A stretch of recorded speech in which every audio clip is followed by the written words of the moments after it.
Hi all.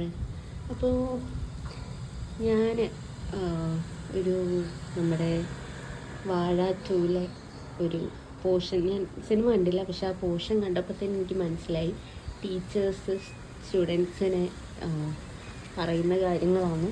Actually അത് ഉണ്ട്. അപ്പോൾ എൻ്റെ ഒരു എക്സ്പീരിയൻസ് പറയാം, എൻ്റെ സ്കൂളിൻ്റെ ഒരു എക്സ്പീരിയൻസ്.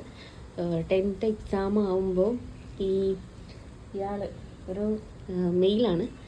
അയാൾ സാറിനൊന്നും വിളിക്കാൻ പറ്റില്ല, അയാളൊരു വൃത്തികെട്ട മനുഷ്യൻ.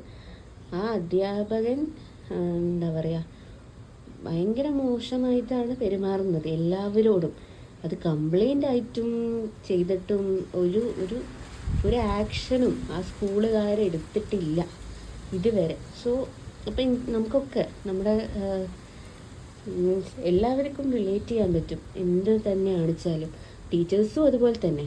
ഒരു ടീച്ചർ എൻ്റെ അടുത്ത് പറഞ്ഞിട്ടുണ്ട്, ലൈക്ക് എന്താ ഇരുന്ന് പഠിക്കുകയില്ല എന്നിട്ട്. So I am a doctor now, അഹങ്കരിച്ച് പറയല്ല, ഞാൻ പറയുക. അവരിങ്ങനെ ഓരോന്ന് ഇങ്ങനെ എന്തെങ്കിലുമൊക്കെ പറയുന്നു. അത്ര പഠിക്കാൻ മോശമുള്ള ആൾക്കാരൊന്നും അല്ല ആരും. എല്ലാവരും എന്തിനങ്ങനെ ഒരുമാതിരി പറയുന്നതെന്ന് ഇനി ഇതുവരെ മനസ്സിലായിട്ടില്ല. കുറച്ചും കൂടെയൊക്കെ ടീച്ചേഴ്സ് എന്നുള്ള രീതിയിൽ ഈ മാതാപിതാ ഗുരു ദൈവം എന്നൊക്കെ പറയുന്നേക്കാളും മുമ്പേ ഡു റെസ്പെക്റ്റ് ഹ്യൂമൻ ബീങ്സിനെ റെസ്പെക്റ്റ് ചെയ്യുക. അതൊരു ചെറിയ കുട്ടിയാണെച്ചാലും ഒരു വലിയ മുതിർന്ന ആളാണെച്ചാലും നമ്മൾ പഠിക്കേണ്ട മെയിൻ കാര്യം എന്താണെന്ന് വെച്ചാൽ റെസ്പെക്റ്റ്, ഗീവ് ആൻഡ് ടേക്ക് ആണ് പോളിസി എപ്പോഴും. ഒരു സൈഡിൽ നിന്ന് മാത്രം ഉണ്ടാകുന്നത് റെസ്പെക്റ്റ് അല്ല, അടിമത്വമാണ്. ആൻഡ് സ്ലേവറി ആയിരുന്നു ഇത്രയും കാലം സ്കൂളുകളിലൊക്കെ ഉണ്ടായിരുന്നത് എന്നാണ് എൻ്റെ ഒരു ഒപ്പീനിയൻ.